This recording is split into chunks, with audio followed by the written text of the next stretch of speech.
রমজানের আগে বাজারে কারসাজি করে সয়াবিন তেলের দাম বৃদ্ধির বিষয় জানাতে চট্টগ্রাম থেকে আমাদের সাথে যুক্ত হচ্ছেন সহকর্মী সাইফুল মাহমুদ।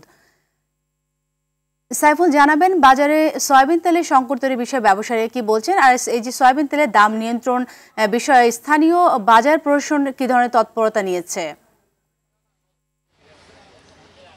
যে সাথী আসলে যেমনটি বলেছেন, চট্টগ্রামের বাজারে কিন্তু তেল নিয়ে তেলেসমাতি এখনই শুরু হয়ে গেছে।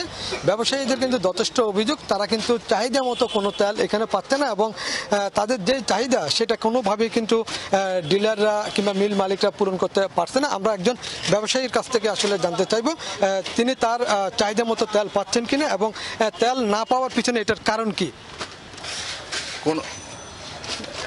কোনো কোম্পানি পর্যাপ্ত পরিমাণ কোনো তেল দিচ্ছে না, 5 লিটার তেল তো দিচ্ছেই না। বাজারে আগে 5টা কোম্পানি থাকলে এখন মনে হয় 3টে কোম্পানি আছে। 3টে কোম্পানিও তাও এই সপ্তাহে কোনো কোম্পানি 5 লিটার তেল দেয়নি।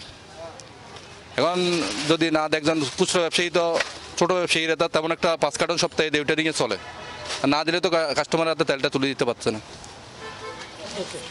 শুনছিলেন একজন দোকানের বক্তব্য, তিনি জানালো আসলে তারা তাদের চাহিদা মতো তেল পাচ্ছে না। তবে এখানে যারা ভোক্তা আছে তারা কিন্তু অভিযোগ করে বলেছেন সামনে রমজানের আর মাত্র কিন্তু 1 মাস বাকি আছে। এই 1 মাস আগেই কিন্তু ব্যবসায়ীরা, বড় বড় কর্পোরেট ব্যবসায়ীরা কিন্তু এটার দাম বাড়ানোর জন্য কিন্তু একটা পায়তারা শুরু করেছেন এবং ইতিমধ্যে যে সংকট দেখা দিয়েছে সেটা কিন্তু তারা বলছে এটা কৃত্রিম সংকট।